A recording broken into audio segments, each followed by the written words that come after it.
يا ربي صل على محمد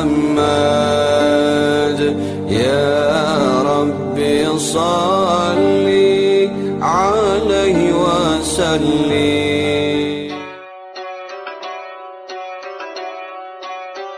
Assalamualaikum warahmatullahi wabarakatuh. Waalaikumsalam warahmatullahi wabarakatuh. Bismillahi walhamdulillah wassalatu wassalamu ala sayyidina rasulillah sayyidina wa maulana Muhammad ibn Abdullah wa ala alihi wa sahbihi wa mawalah. Amma ba'du, subhanaka la ilma lana illa ma 'allamtana innaka antal alimul hakim. La haula wa la quwwata illa billahil aliyyil azim. Saudara-saudara kaum muslimin rahimakumullah, satu-satunya manusia yang dalam Al-Quran sudah mendapat jaminan ampun dari seluruh dosa yang pernah dikerjakan cuma Rasulullah orangnya. Quran yang menjanjikan liyaghfira lakallahu ma taqaddama min dzambika wa ma ta'akhkhar. Wahai Muhammad, dosamu yang dahulu, dosamu yang sekarang, dosamu yang akan datang kalau memang ada, seluruhnya sudah mendapat jaminan ampun dari Allah Subhanahu wa ta'ala. Orang yang nyata-nyata sudah mendapat jaminan ampun dari segala dosa ini, ibadahnya luar biasa. Luar biasa bagaimana? Sejarah menceritakan beliau kalau sholat malam sampai bengkak kakinya karena rajin sujud. Aisyah menceritakan, satu malam selesai sholat isya saya akan tidur. Saya lihat suami saya sedang sholat, maka saya pun tidur. Tengah malam saya terbangun dari tidur, saya lihat suami saya masih sholat juga. Saya tidur lagi. Menjelang sepertiga malam yang akhir saya bangun, saya lihat masih sholat juga. Saya hampiri beliau. Saya tanya setelah sholatnya usai, "Bang," kata Aisyah, "ada apa yang?" Kata baginda Rasul. Sebab beliau itu, jangan senyum kalau saya katakan yang di sini. Sebab beliau itu pandai sekali menyenangi hati istrinya. Panggilan kelihatannya sepele, tapi bisa menghidupkan keharmonisan dalam rumah tangga. Beliau apabila memanggil Siti Aisyah dengan kalimat Humaira, "Ya Humaira," wahai yang pipinya kemerah-merahan. Cantik sekali panggilannya untuk istrinya. Kita kadang-kadang terlalu jujur tapi nyakitin. Mentang-mentang bini hitam, kalau manggil bini hitam, sini lo. Jujur tapi nyakiti itu. Hadirin yang saya muliakan, baginda menjawab, "Ada apa ya? Abang ini kan dosanya sudah mendapat jaminan ampun dari Allah." "Iya, lalu gimana?" "Ya kalau ibadah jangan terlalu gitu-gitu benar, kenapa sih? Orang sudah dapat jaminan ampun itu kan mestinya tenang, aman. Ini malah seolah-olah beliau orang yang paling banyak mempunyai dosa. Tidak puas melaksanakan hanya sholat yang wajib ditambah dengan yang sunnah-sunnah. Tidak usah gitu-gitu bener lah bang, sudah dapat jaminan ampun ini." Terhadap usul istrinya ini, apa jawab beliau? Sederhana tapi melambangkan sikap jiwa yang luhur. Beliau menjawab, "Aisyah, afala uhibbu an akuna abdan syakura." Yang, apa saya tidak senang kalau saya ini oleh Allah mendapat gelar abdan syakura, hamba yang pandai bersyukur, hamba yang tahu berterima kasih. Makin diampuni, makin banyak sujud saya. Makin diampuni, makin banyak ibadah saya kepada Allah. Inilah prinsipnya. Saudara-saudara, oleh karena ibadahnya demikian rupa, Allah lalu dekat. Oleh karena Allah dekat, perjuangan beliau itu, walaupun Quraisy melakukan segala macam cara dan usaha, mengeluarkan segala daya dan dana, kemampuan dan kekuasaan, tidak pernah berhasil mematahkan, walaupun berhasil menekan perjuangan baginda Rasulullah sallallahu alaihi wasallam. Coba kalau kita buka sejarah, beliau itu kan mulai berjuang sendiri, yang dihadapi masyarakat yang keras, kasar, brutal. 14 abad yang lalu, semenanjung Arabia terkenal sebagai masyarakat yang jahiliyah, di mana maksiat dan munkarat merajalela. Sembahan adalah berhala, anak perempuan lahir dibunuh hidup-hidup. Itu zaman dulu, zaman sekarang pun tidak jauh bedanya. Malah kalau zaman dulu dikubur hidup-hidup, sekarang sebelum lahir sudah dibunuh. Yang namanya abortus itu. Kadang-kadang aneh, kita mengadakan operasi bersih, dilarang buang sampah sembarangan. Kalau sudah buang sampah saja tidak boleh sembarangan, tahu-tahu zaman sekarang ini bayi dibuang di tempat sampah. Bukan lagi kertas, bukan lagi kardus, bayi dibuang di comberan. Kan lebih sadis sebenarnya dari jahiliyah 14 abad yang lalu. Judi di zaman dulu 14 abad yang lalu merajalela, menyentuh segala lapisan masyarakat. Di zaman sekarang pun judi tidak kurang hebatnya, cuma tentu dengan bahasa yang lain. Apalagi di zaman sekarang orang pandai menghaluskan bahasa, mensamarkan istilah. Judi disebut sumbangan umpamanya, sehingga orang lalu tidak terasa bermain judi, terasanya ikut nyumbang. Itu sekedar istilah yang merangsang orang sebenarnya. Masyarakat yang semacam ini yang dihadapi oleh baginda Rasul.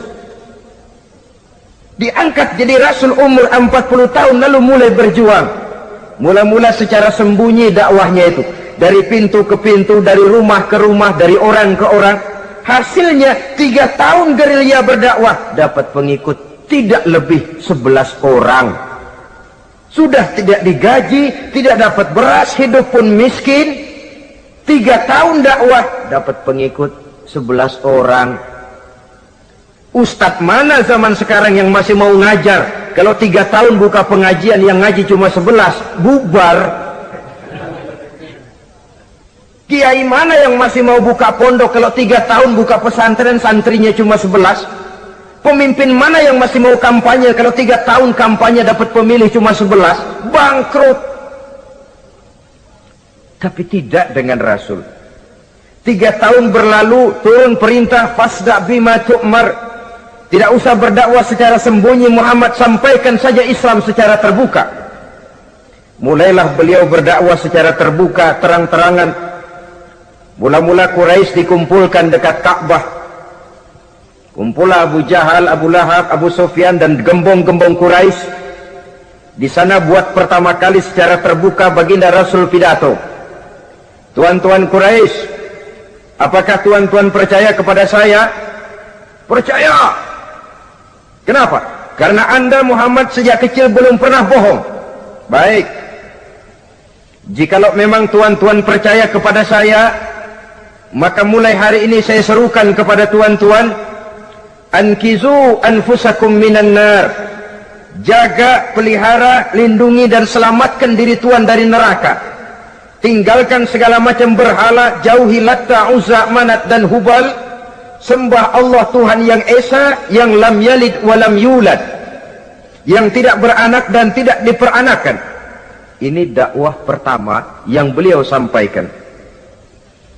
Selesai beliau pidato, Abu Lahab interupsi, angkat tangan. Muhammad, ada apa paman?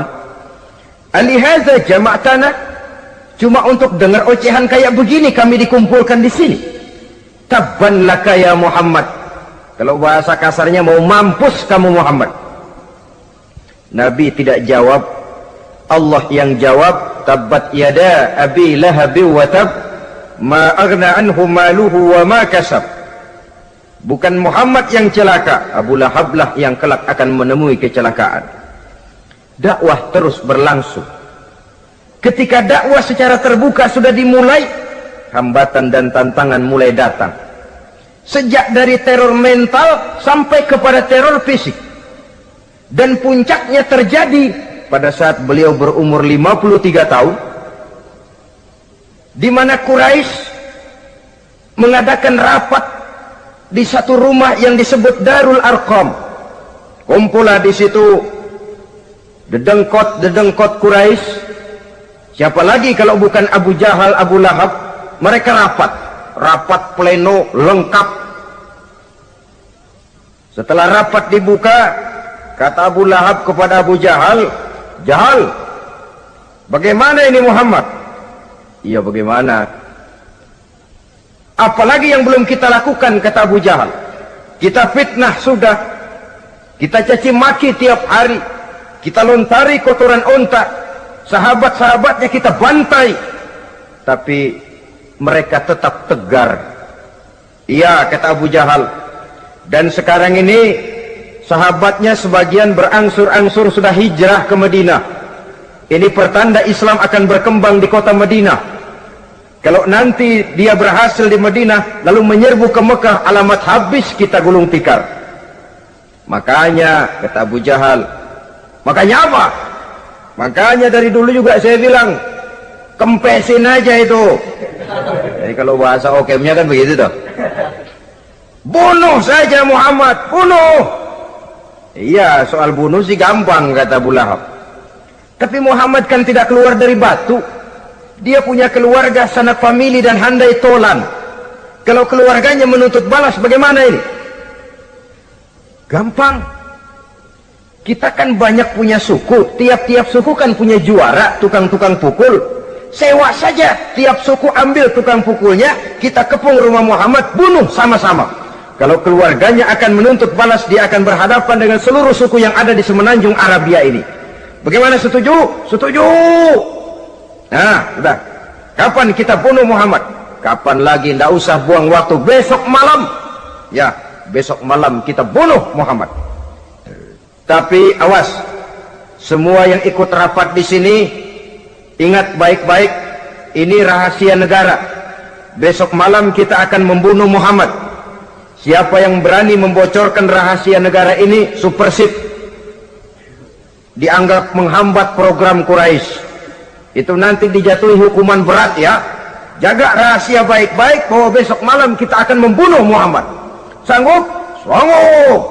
Rapat selesai. Hadirin boleh bubar ke rumah masing-masing. Pulang. Namanya manusia, bocor juga rahasia ini. Begitu pulang, cerita sama istrinya, "Bu, anu loh Bu." "Apa Pak?" "Saya tadi ikut rapat." "Rapat apa tuh Pak?" "Besok malam akan ada pembunuhan." Pembunuhan. "Siapa toh yang mau dibunuh?" "Muhammad." "Tapi jangan bilang-bilang ya, ini rahasia negara." "Ini rahasia negara Bu, jangan bilang-bilang." "Iya Pak, iya." Nah, besok pagi istrinya ngobrol sama tetangganya. "Mbak Ayu, tahu nggak?" "Apa toh?" "Nanti malam akan ada pembunuhan." "Siapa yang mau dibunuh?" "Muhammad." "Loh, sampean tahunya dari mana?" "Suami saya ikut rapat." "Tapi jangan bilang-bilang ya Bu ya. Ini rahasia negara. Jangan bilang-bilang." Nanti yang satu sampaikan lagi, "Jangan bilang-bilang." Terus jangan bilang-bilang, akhirnya berita tersebar. Sehingga pagi hari itu sebagian besar penduduk Mekah sudah tahu kalau nanti malam akan ada pembunuhan. Maka lepas zuhur, Mekah itu mulai tegang. Yang simpati, "Aduh, kasihan Muhammad, nanti malam akan dibunuh." Yang tidak senang, "Mampus, biar dia rasain, ntar malam." Saudara-saudara, begitu maghrib berbunyi sudah, udara mulai gelap, penduduk Mekah sudah kunci pintu seperti ada jam malam. Sepi, sesepi-sepinya. Tutup pintu, kunci, bukan tidur, ngintip dari dalam. Lepas jam 8 malam, makin tegang. Masing-masing penduduk ngintip dari pintunya. Sudah berangkat belum orang yang mau bunuh Muhammad? Sudah berangkat belum? Kira-kira jam 9 ini, tukang-tukang pukul lewat mau ngepung rumah Muhammad untuk membunuh beliau. Begitu masuk Mekah, penduduk sudah kunci pintu, tapi mereka tahu kalau semua ngintip. Wah, makin hebat ini yang pemuka Quraisy ini, tukang-tukang pukul ini. Jalannya dibuat gagah-gagah, barisnya dibuat hebat-hebat. Itu injekan tanahnya dalam baris dibuat kenceng-kenceng, brok brok brok brok, kayak serdadu baris. Lewat dekat rumah penduduk pakai batuk lagi. Yang dari dalam ngintip makin ciut. Wah, ini dia yang mau bunuh Muhammad ini. Sampai di rumah Nabi, dikepung rumah Nabi, di pagar betis. Malam itu di dalam rumah cuma Nabi, Abu Bakar dan Ali bin Abi Thalib. Nabi tahu rumahnya dikepung. Lewat tengah malam beliau berkata, Abu Bakar, saya ya Rasul, mari kita berangkat hijrah. Baik ya Rasul. Ali, saya ya Rasul, kamu gantikan saya ya. Gantikan apa ya Rasul? Gantikan tidur di tempat tidur saya. Baik ya Rasul. Masya Allah, sekali menggantikan mati. Tidur di tempat tidur Rasul pada malam rumahnya dikepung, resikonya kan mati. Menggantikan mati. Lah kalau menggantikan lurah lumayan. Menggantikan mati. Dan Ali tahu persis resikonya. Dan beliau waktu itu masih muda dan beliau tidak nawar. Baik ya Rasul, saya akan tidur di sini, berangkatlah Tuhan. Berangkat Rasul, ketika keluar dari pintu belakang, rumah dikepung rapat. Terjadilah keajaiban yang Allah ceritakan, wa ja'alna min baini aydihim sadda wa min khalfihim sadda fa'aghshaynahum fahum la yubsirun.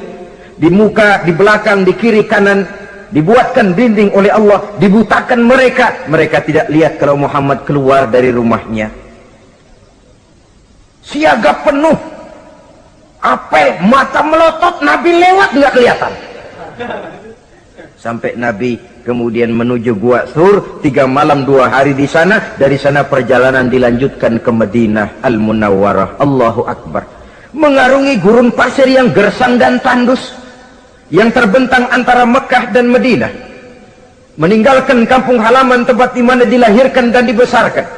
Keluarga yang berbeda akidah terpaksa berpisah. Kok kuat? Kok bisa? Kok sanggup? Di mana rahasia kekuatannya? Beliau punya sandaran vertikal, ibadahnya kepada Allah. Dengan bahasa kita sekarang, beliau punya backing. Backingnya tidak kepalang tanggung, yang serba maha. Maka saya mengajak kepada seluruh kaum muslimin, di zaman sekarang kan orang lagi main backing-backingan, ya. Nah, siapa yang punya backing punya jalu. Saya cuma mengajak, kalau mau cari backing jangan kepalang tanggung, carilah backing yang serba maha. Maha gagah, maha tahu, maha adil, maha bijaksana, maha segala-galanya. Dan dialah Allah subhanahu wa ta'ala. Saudara punya backing kolonel, tanggung. Nanti dia pensiun habis. Yang kolonel saja tanggung, apalagi yang kopral. Kalau mau cari backing, carilah backing yang serba maha, Allah azza wa jalla. Caranya tentu dekat kepadanya. Untuk dekat kepadanya melalui jalur yang sudah diatur olehnya, melalui Rasulullah sallallahu alaihi wasallam, yaitu salat, ibadah. Makin tinggi nilai ibadah, makin dekat kita dengannya. Makin dekat dengannya, makin banyak fasilitas yang akan diberikan untuk kita. Saudara pegawai negeri ingin cepat naik golongan, itu caranya 2. Pertama, jam kantor disiplin. Jam 7 masuk, jam 3 pulang. Kalau belum jam pulang, jangan pulang. Yang kedua, tambahan, di luar jam kantor sering-sering datang ke rumah kepala bagian. Apa malam minggu, apa hari minggu, apa bawa jeruk, apa pisang Ambon, kan begitu toh. Ini nanti kan kepala bagian kan nilai, karyawan saya yang satu ini jam kantornya disiplin, tambahan dia sering datang hari minggu di luar jam kantor bawa jeruk lagi. Ini mestinya belum naik, lah gua naikin dulu ke atas. Naik, saudara-saudara. Yang saya maksud apa? Itu zuhur, asar, maghrib, isya, subuh, jam kerja resmi itu, jam kantor. Lah, ada kunjungan di luar jam kantor yang namanya tahajud.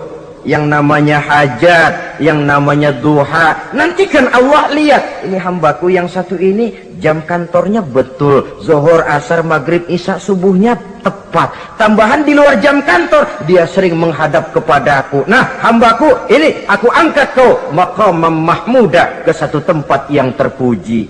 Kalau Allah yang ngangkat, satu negara orang mau rendahkan kita, kita akan tetap tinggi. Kalau Allah mau rendahkan, satu negara mau angkat kita, kalau memang dasar mesti nyungsap ke bawah. Inilah perlunya sandaran vertikal. Inilah perlunya kita mempunyai backing hanya kepada Allah. Pada waktunya orang akan sampai ke titik jenuh. Dalam kesunyian orang sering mempertanyakan eksistensi diri, mulai mempertanyakan hakikat keberadaannya di tengah kesibukan bisnisnya, di tengah kesibukan kerja, dari rapat ke rapat, dari kantor ke kantor, dari tender ke tender. Orang akan sampai kepada titik jenuh. Dikala itu dia memerlukan ketenangan, dikala itu dia memerlukan kedamaian, dikala itu dia mencari eksistensi diri. Sebenarnya hidup ini mau apa sih? Cuma sekedar menjalani hal-hal yang rutin saja, pergi pagi pulang sore, peras keringat, banting tulang, atau ada tujuan yang lebih luhur daripada sekedar ini? Dikala itulah dia mulai mencari jalur untuk mendekatkan diri kepada Sang Pencipta. Dan tidak bisa ingin dekat dengan Allah, saudara, pakai aturan sendiri. Ingin dekat dengan gubernur harus ikut aturan yang ditetapkan oleh protokolnya gubernur. Ingin dekat dengan presiden, ya ikut jalur yang sudah disusun oleh protokolnya presiden. Ingin dekat dengan Allah, ya ikut jalur yang sudah diatur oleh Allah melalui Rasulnya. Apa itu? Ya diantaranya sholat, puasa, dan ketentuan-ketentuan ibadah yang lain. Tidak bisa dengan prinsip yang penting kan hati baik, berjiwa bersih, akhlak luhur, tidak usah sholat kalau hati baik sudah dekat dengan Allah. Oh, alangkah enaknya kalau begitu. Kalau dengan itu bisa dekat dengan Allah, rasanya Nabi Muhammad yang paling dulu berhenti sembahyang. Kenapa? Beliau orang yang hatinya paling baik, beliau orang yang budinya paling luhur. Kalau budi luhur dan hati baik sudah menjamin untuk dekat dengan Allah, Nabi dulu berhenti sholat. Nyatanya tidak. Beliau orang yang berbudi luhur, berakhlak baik, entoh ibadahnya demikian rupa. Dan beliau adalah standar untuk kita jadikan contoh dalam mengamalkan ajaran-ajaran agama di kehidupan kita ini. Saudara, itu tadi sepertiga waktu beliau untuk ibadah, untuk Allah. Sepertiga yang kedua dari waktu beliau adalah untuk tugas. Dalam hal ini, sebagai seorang Rasul, menyampaikan risalah Islam berhadapan dengan umat. Yang jadi soal ialah, apa modal utama beliau di dalam melaksanakan tugas? Dan ini nanti sebagai cerminan buat kita. Modal utamanya pertama adalah keteladanan, dan yang kedua adalah akhlak.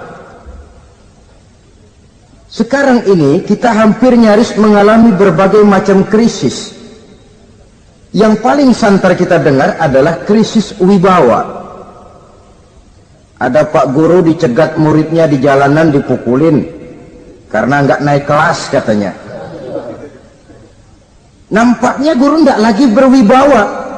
Di satu pihak mungkin karena si guru tidak bisa digugu dan ditiru, di lain pihak juga murid tidak lagi mengenal arti rasa hormat kepada pak guru. Nah, kenapa krisis wibawa timbul? Karena tidak ada keteladanan. Adapun Rasul, wibawa beliau timbul di tengah umat karena keteladanan ini. Apapun yang beliau ajarkan kepada umat, beliau adalah pelaksana pertama. Dengan kata lain, satunya kata dan perbuatan. Ini yang sangat diperlukan di zaman kita sekarang. Bukan cuma sekedar simposium, muktamar, kongres, rapat besar dengan keputusan bertumpuk-tumpuk kertas di atas meja, tetapi tidak pernah terrealisir dalam kehidupan. Yang kita perlukan adalah satunya kata dan perbuatan, bahwa kalau itu yang diucapkan, itu yang diterapkan. Kalau itu yang diteorikan, itu yang dikerjakan. Keteladanan. Yang kedua, rahasia sukses beliau dalam melaksanakan tugas berhadapan dengan umat, akhlak. Beliau tidak menyampaikan Islam ini dengan kekerasan, tidak juga dengan bujuk rayu harta, tidak pula dengan menakut-nakuti orang. Belum pernah kita baca dalam sejarah beliau teriak-teriak, awas yang tidak masuk Islam dipecat jadi orang Arab. Tidak. Atau dengan bujuk rayu, ayo siapa masuk Islam super mie 2 bungkus. Tidak. Sebab kebenaran tidak bisa dipupuk dengan materi. Kebenaran adalah soal keyakinan, dan keyakinan adalah soal batin.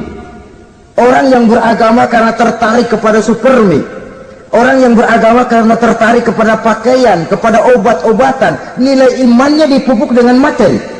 Dan usaha seperti itu sama saja dengan menegakkan benang basah. Dia percaya kepada sesuatu yang dia tidak mengerti. Dia yakin kepada sesuatu yang dia tidak tahu apa bentuk yang dia yakini itu. Alangkah malang dan kasihannya orang yang beragama seperti ini. Tidak demikian dengan Rasul. Islam ini adalah satu keyakinan. Keyakinan terhadap kebenaran hanya bisa ditegakkan dalam nurani manusia yang paling mendasar. Karena itu dia tidak bisa dipaksakan. Dan itu pula sebabnya Quran punya prinsip la ikraha fid din. Tidak ada paksaan dalam beragama. Mau Islam silahkan, tidak mau Islam silahkan. Allah tidak memaksa. Tapi ayat ini jangan disalah pakai. Tidak pernah sholat, ditanya orang, kamu kan Islam kok enggak sholat? La ikraha fid din dong. Salah pakai. Yang tidak ada paksaan dalam beragama itu untuk orang di luar Islam. Kepada tuan-tuan di luar Islam, la ikraha fid din, tidak ada paksaan masuk Islam. Tapi kalau sudah masuk ke dalam Islam, maka berlaku peraturan Islam. Contohnya begini saja, tidak ada paksaan masuk ke rumah saya. Itu toh. Mau masuk silahkan, tidak mau masuk tidak ada urusan. Tapi sekali saudara masuk ke rumah saya, saudara harus ikut tata tertib yang ada di dalam rumah saya. Kira-kira beragama itu begitu. Tidak ada paksaan masuk Islam. Tapi sekali saudara masuk Islam, maka berlaku peraturan Islam untuk kehidupan saudara. Jadi la ikraha fid din ini buat orang di luar garis. Allah tidak maksa-maksa orang mau masuk Islam, mau tidak, silahkan saja. Tapi ketika orang mendapat hidayah masuk ke dalam Islam, peraturan Islam berlaku dalam kehidupannya. Saudara hadirin kaum muslimin rahimakumullah. Akhlak. Mari kita lihat lebih jauh bagaimana sih akhlak beliau yang mulia itu. Allahu Akbar. Kalau orang berakhlak kepada teman itu sih biasa. Tapi berakhlak kepada musuh ini yang luar biasa. Ini yang agaknya Allah saja memuji beliau. Wa innaka la'ala khuluqin azim. Engkau Muhammad benar-benar berada di atas budi pekerti yang luhur dan terpuji. Kalau saya baik kepada orang yang memang baik kepada saya, logis toh, wajar, memang harusnya. Tapi berbuat baik kepada orang yang jahat terhadap saya, ini yang tidak setiap orang bisa. Nah, sebab itu saya tidak ingin menceritakan akhlak beliau kepada sahabat, namanya juga kepada sahabat. Saya akan kutip beberapa riwayat yang menceritakan bagaimana akhlak beliau kepada orang yang nyata-nyata memusuhinya. Berbagai riwayat menceritakan bagaimana beliau ketika di Taif dilontari orang dengan batu, yang melontari beliau malah mendapat doa, Allahumma hdi qaumi fa innahum la ya'lamun. Ya Allah, berikan hidayah, berikan petunjuk kepada mereka yang melontari saya dengan batu, karena mereka tidak tahu. Kalau saja mereka tahu, mereka tidak akan melontari saya dengan batu. Ya Allah, berikan hidayah kepada mereka. Padahal ketika itu malaikat Jibril menawarkan jasa, Muhammad, kalau kamu mau orang yang melontari kau dengan batu itu hancur, saat ini juga saya angkat Jabal Uhud, saya timpakan mereka biar mati semua. Mau Muhammad? Jangan Jibril, mereka tidak tahu. Kalau saja mereka tahu, mereka tidak akan melontari saya dengan batu. Lebih baik doakan mereka supaya mendapat hidayah dari Allah. Dalam kondisi kepepet, dilontari dengan batu, malaikat Jibril datang menawarkan jasa. Beliau lebih memilih mendoakan orang yang berbuat jahat itu. Ya Allah, bukan main. Umumnya kita kan kalau lagi kepepet ada yang nolongin, girang bener. Andai kata kita yang jadi nabi disambitin orang, datang malaikat Jibril nawarin, bagaimana sikat? Habisin aja dah.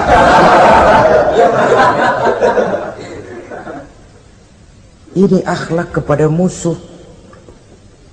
Ketika beliau selesai sholat zuhur, istirahat, rebah-rebah, tidur-tiduran di bawah pohon kurma, datang orang kafir yang bernama Daksur yang sudah lama mengintip-ngintip, mencabut dan menghunus pedang. Muhammad, kalau ini saat saya tebas batang lehermu, siapa yang akan menolong engkau?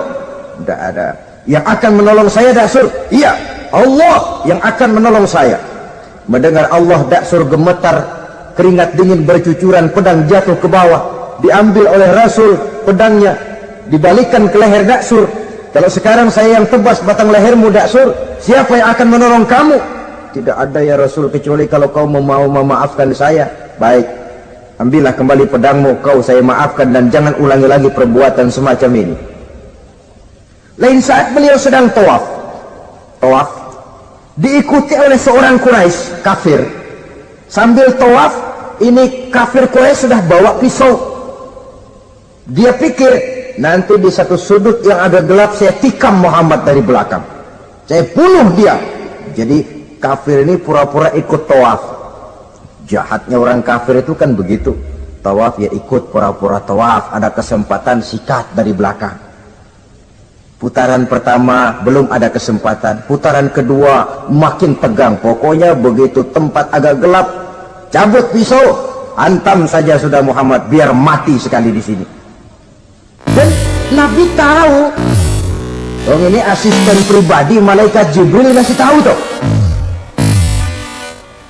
Jadi malaikat Jibril memberitahu, awas Muhammad, itu di belakangmu orang cuma pura-pura tawaf, dia bawa pisau mau bunuh kamu, hati-hati Muhammad. Roger, ganti gitu.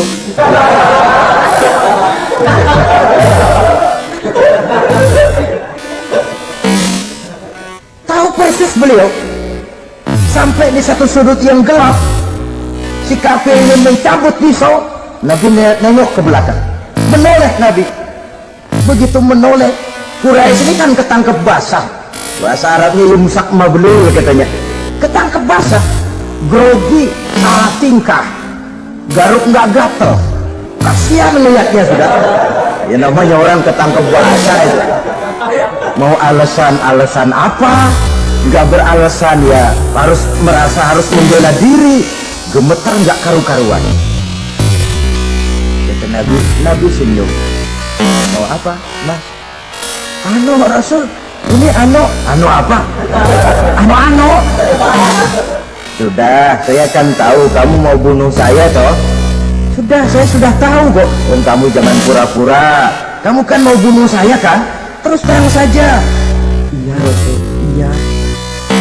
Sekarang gimana? Enggak berani Rasul, minta maaf saja.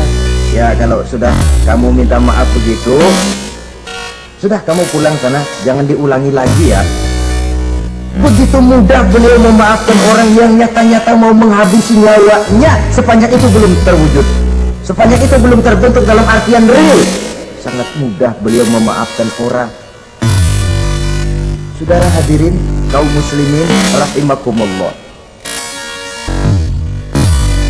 pemaaf, lapang dada, toleransi, menghargai pendapat para sahabatnya, ini sederetan dari akhlak yang terpuji.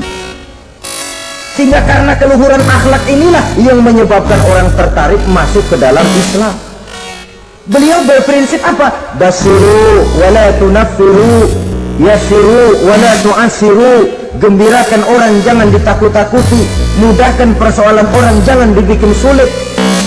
Ini kan satu prinsip yang sangat baik dalam melaksanakan dakwah, dalam menyampaikan misi.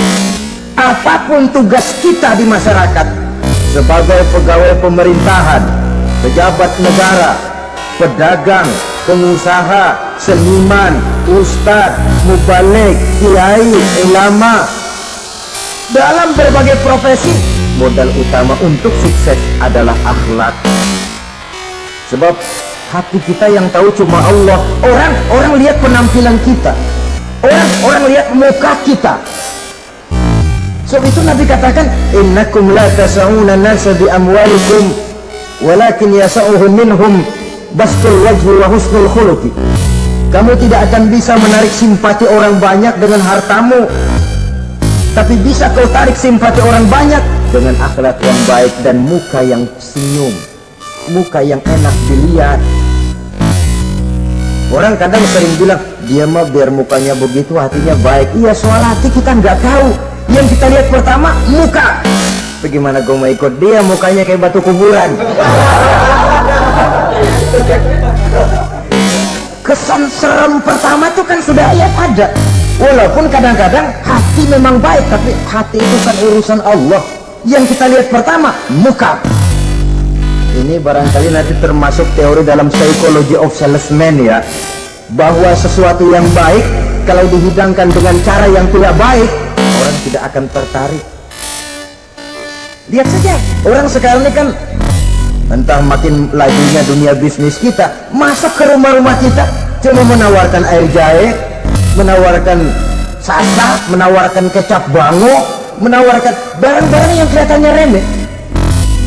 Ini kan termasuk psychology of salesman. Yang datang ya biasanya perempuan, wajahnya ya lumayan, paling kurang sedikit di atas 6 lah begitu.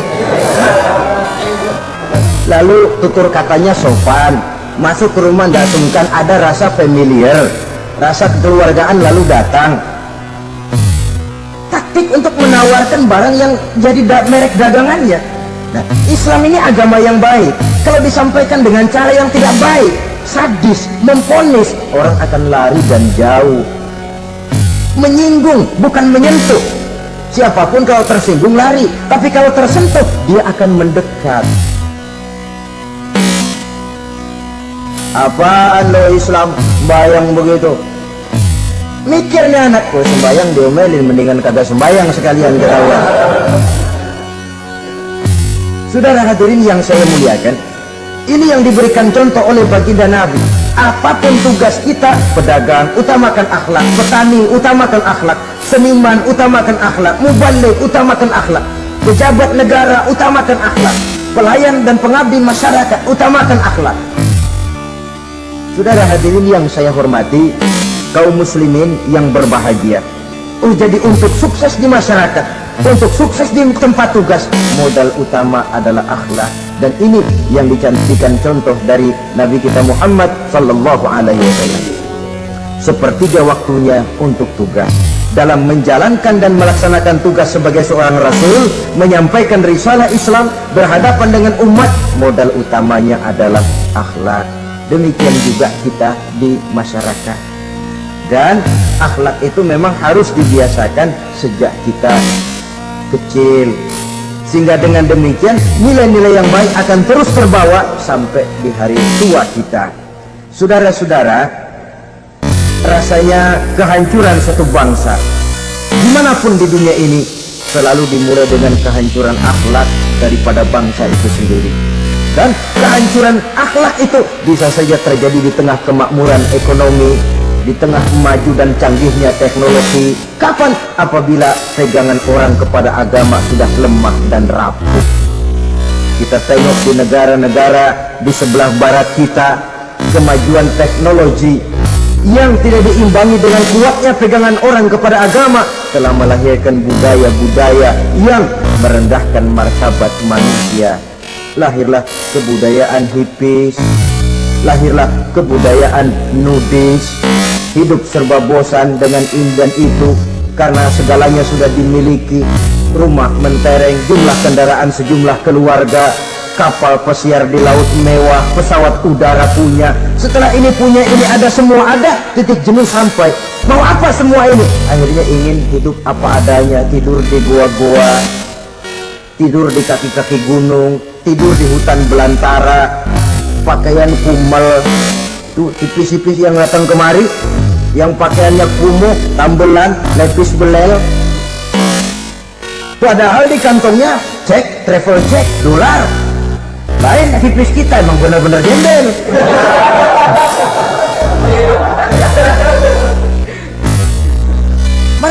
jenuh, merasa bosan. Bahkan sebuah berita dari Jerman, orang terlalu kaya, pulau dibeli. Di pulau itu dia bikin satu klub yang bernama klub nudis. Setiap anggotanya boleh masuk ke pulau itu dengan catatan tidak boleh pakai pakaian selembar pun, alias bugil, telanjang bulat. Sudah telanjang bulat itu. Dan di sana berlakulah apa yang disebut serba boleh. Jadi kalau di sana kesana saudara bawa istri masuk anggota, ya silahkan saja. Istilah tukar pakai, simpan pinjam, bisa-bisa saja, asal suka sama suka. Asal perbuatan yang dianggap tidak merugikan orang lain, suka sama suka, sudah tidak bisa dituntut oleh norma yang berlaku. Itulah sebabnya kita sering prihatin bahwa kemajuan sering membawa pergeseran nilai.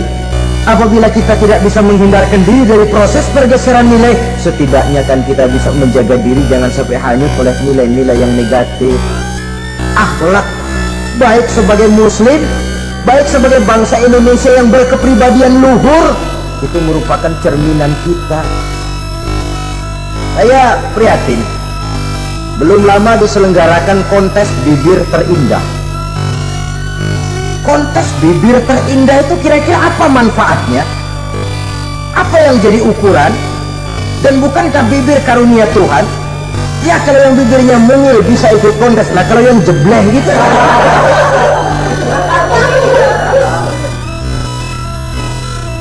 Kontes bibir terindah masih hangat dibicarakan orang, sudah muncul lagi kontes betis terindah.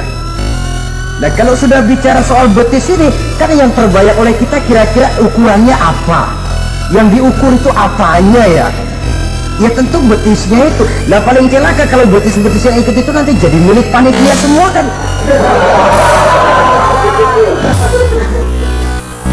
Yang tidak usah kita mengukur dengan kacamata agama, dengan budaya kita sebagai bangsa Indonesia yang berfalsafahkan Pancasila, rasanya mendengarnya saja kok sudah tidak serap gitu loh.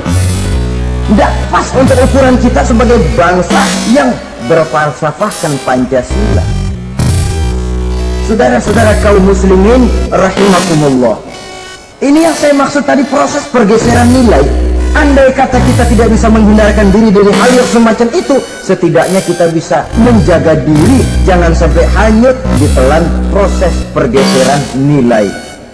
Dan memelihara nilai-nilai akhlak ini dari hari ke hari memang tidak semakin ringan, bahkan akan semakin berat, karena tantangan yang kita hadapi juga akan semakin berat. Inilah sepertiga yang kedua dari waktu beliau untuk melaksanakan tugas. Jadi modal utama dalam melaksanakan tugas akhlak. Di antara nilai akhlak itu prinsip Nabi tadi, gembirakan orang, jangan ditakut-takuti, mudahkan urusan orang, jangan dibikin sulit.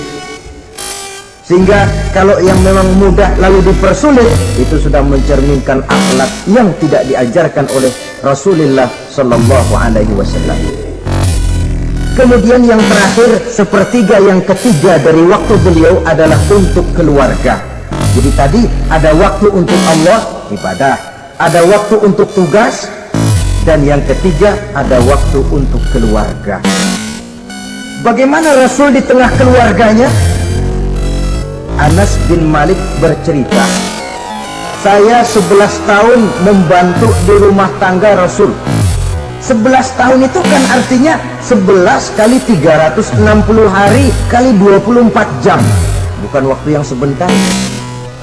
Selama 11 tahun saya membantu di rumah tangga Rasul, kata Anas, belum pernah saya dengar kata-kata kasar, keras, membentak. 11 tahun saya membantu di rumah tangga beliau, belum pernah saya lihat ada piring terbang, ada bakyak melayang. Artinya apa? Cerminan dari ketentraman, keayeman, kedamaian rumah tangga beliau. Padahal rumah tangganya kecil, istrinya lebih dari satu, tapi aman, tentram, rukun. Kita kadang-kadang istri satu seminggu 7 hari, perang 6 hari. Cuma 1 hari gencatan senjata. Sudah hadirin, saudara kaum muslimin rahimakumullah, Kalau beliau tidak menyenangi satu masakan, misalnya masakan istrinya, tidak mencah-mencah, cuma kelihatan dari makannya barangkali tidak begitu banyak, tapi tidak pernah mencela apapun yang dimasak istrinya. Senang ya dimakan, tidak senang ya dimakan karena menghargai lelah jerih payahnya istri. Ini kelihatannya sepele, tapi dari sini keharmonisan rumah tangga itu bisa saja timbul. Bukankah seseorang hanya bisa sukses di tempat tugas? Jadi apapun dia, kalau berangkat dari ketentraman dan ketenangan di rumah tangga. Dan tidak ada orang bisa meraih sukses kalau dia berangkat dari rumah tangga yang berantakan. Itulah sebabnya ini sangat diperhatikan oleh baginda Rasul. Dari rumah yang kecil, dari tempat tidur yang sederhana, yang sebelah itu kain kasar, sebelah dipakai untuk tidur, sebelah dipakai untuk selimut. Jadi kasur merangkap selimut. Allahu Akbar. Tapi dari rumah tangga yang semacam itu keluar ucapan baiti jannati, rumah tanggaku laksana surga bagiku. Di mana sih rahasianya? Karena rumah tangga beliau didirikan di atas ajaran agama. Agama membuat suami istri tahu hak dan tahu kewajiban. Kalau kewajiban dilaksanakan, hak diberikan, akan timbul saling pengertian. Apabila ada pengertian, akan timbul ketenangan, dan ketenangan adalah tangga utama untuk mencapai rumah tangga bahagia. Apalah artinya? Seperti banyak istilah orang, rumah bertingkat, uang banyak berlipat-lipat, kendaraan serba mengkilat, istri pun cantik memikat, kadang-kadang jumlahnya 4. Tapi tiap hari kiamat. Tidak pernah ada ketenangan dan kedamaian di rumah itu. Saudara hadirin, lebih celaka lagi sudah rumah gubuk berantem melulu. Sudah kiamat itu, sudah kiamat. Jadi dengan adanya pelaksanaan kewajiban, pemberian hak, timbul pengertian.